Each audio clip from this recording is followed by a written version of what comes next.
Alors, je m'appelle Thomas, j'ai 22 ans. Je suis étudiant infirmier en deuxième année et je suis traîneur neurofeedback.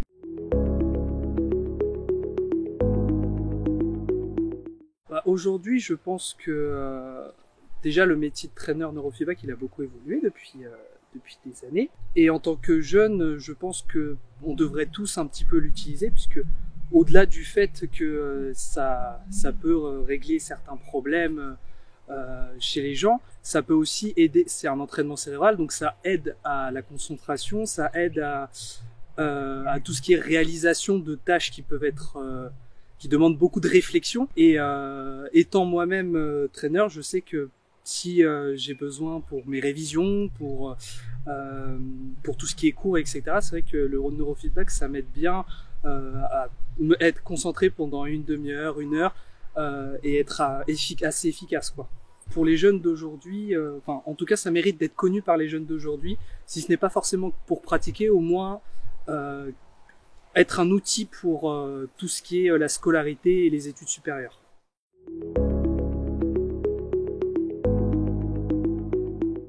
On a déjà observé des résultats assez impressionnants sur des personnes atteintes d'autisme, des jeunes, des enfants, etc. Du coup, oui, ça serait une forme, c'est une forme de soin pour ces personnes avec qui la médecine conventionnelle ne peut pas forcément apporter grand-chose, quoi. Ayant déjà dans les personnes qui sont venues me voir, par exemple des enfants qui souffrent de troubles du bégaiement, au bout de 3-4 séances, on observe une grande avancée.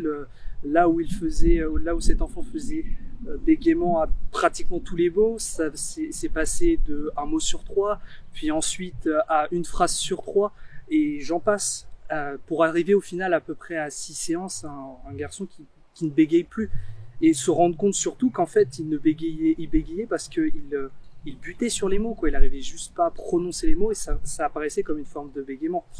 Et les parents un peu désemparés, ils ont été voir un orthophoniste pendant presque un an et demi, et n'ayant pratiquement pas d'avancée, pas de résultats, ils sont un peu arrivés, ils sont venus un peu, ils m'ont contacté, ils étaient un petit peu désemparés, et ils savaient pas quoi faire, tout simplement, et ils savaient pas surtout si la méthode allait marcher. Et ils ont été assez surpris, moi-même aussi d'ailleurs, de l'efficacité du neurofeedback sur leur enfant.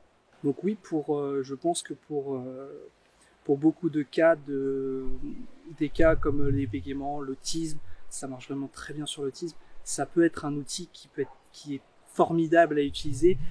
Et si ça peut éviter, pareil pour les enfants hyperactifs, si ça peut éviter les alternatives chimiques et qui shootent l'enfant plutôt que de l'aider. Enfin, après, ce n'est que mon avis, mais je trouve que c'est une alternative qui est plus paisible pour ces enfants et pour ces gens au quotidien, quoi.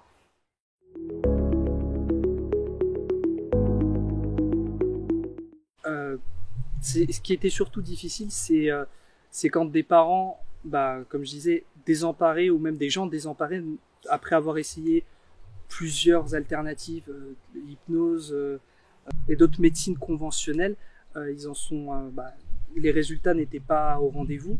Et c'est vrai que oui, le premier point déjà, c'est surtout essayer de leur remonter le moral, essayer de leur redonner confiance en eux. Ça, c'est vrai qu'au départ, c'est difficile comment dire, c'est difficile de trouver les mots, c'est difficile de redonner la confiance en quelqu'un.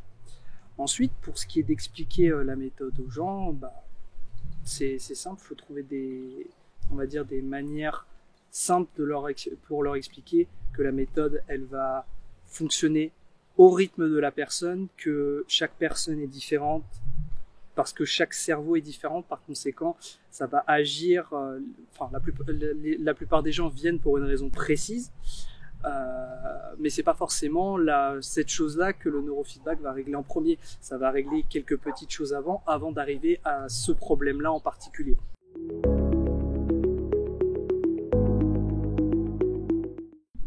Je pense que ça tend vers ça. Je le souhaite également, parce que c'est vrai que oui, l'ostéopathie au départ, c'était considéré comme, c'était c'était pas du tout considéré comme de la médecine conventionnelle, et quand on disait qu'on allait chez l'ostéopathe, on nous prenait un peu pour un pigeon, quoi, en se disant bah voilà, c'est pas une vraie médecine, etc. Et aujourd'hui, maintenant, bah, les ostéopathes, les écoles d'ostéopathie, on a partout des ostéopathes, il y en a de plus en plus, et le neurofeedback peu à peu commence à comment dire, à être à faire sa place, j'ai envie de dire, parmi toutes ces méthodes. Beaucoup de personnes, par exemple, viennent me voir et au-delà de mon site internet, ont entendu parler du neurofeedback par un autre biais.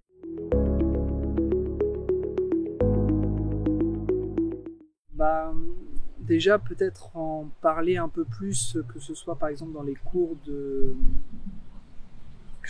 que dans les cours de médecine ou autre. Je veux dire, par exemple, dans certains de nos cours d'infirmiers, par exemple, on voit qu'il y a beaucoup les professionnels parlent beaucoup, par exemple, de l'hypnose, qui est une bonne alternative à l'anesthésie pour certaines personnes.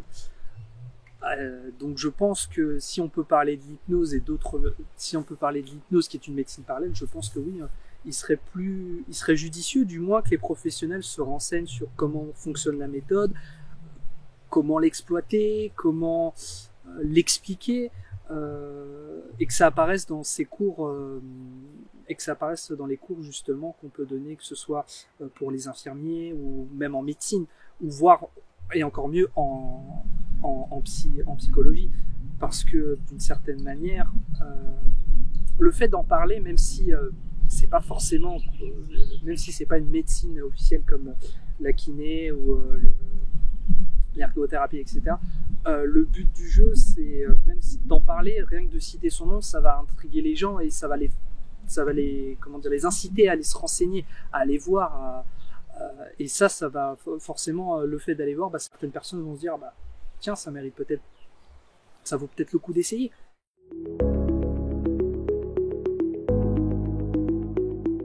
Je peux même pas le décrire, comment dire, dans mon histoire personnelle, il m'a tellement aidé que bah, j'ai l'impression que c'est presque, il fait partie de ma vie, quoi. Je peux pas, je me dis bah ouais, voilà, si je suis un peu fatigué, si je vois que j'arrive pas à être concentré pour mon travail, ou même que je sens que je suis pas assez comment dire, assez alerte, assez motivé, etc. Bah, faire une séance, ça me coûte rien, ça me demande juste une demi-heure. Pendant une demi-heure, je peux me poser, je peux travailler, etc. Et puis hop, ça y est, je suis reparti, quoi. Et puis ça fait pour moi personnellement, ça me fait comme une petite bulle, voilà, pendant 30 minutes, bah, je me détends, ou je peux me dire bon, ok, je me pose, voilà, c'est bon. Et ça m'aide beaucoup au quotidien.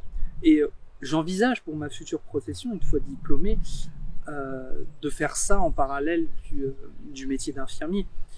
Je compte pas, c'est pas parce que je vais être diplômé infirmier que je vais arrêter ou de faire du neurofeedback aux gens, ou du moins de le proposer.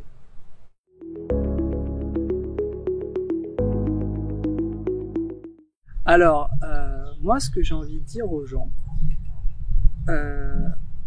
tout simplement, c'est essayer. Franchement, essayer. Une séance, ça ne coûte rien. Les traîneurs sauront répondre aux questions. Et ce serait quand même bête, je pense, de passer à côté. On a la chance d'avoir un outil comme ça à notre époque. Autant en profiter, autant faire tout ce qu'il faut pour... Moi, je dis, il faut mettre toutes les chances de notre côté. Et ça fait partie c'est un outil qui permet justement de faciliter notre vie au quotidien et pour tout ce qu'on veut entreprendre dans notre vie. Voilà.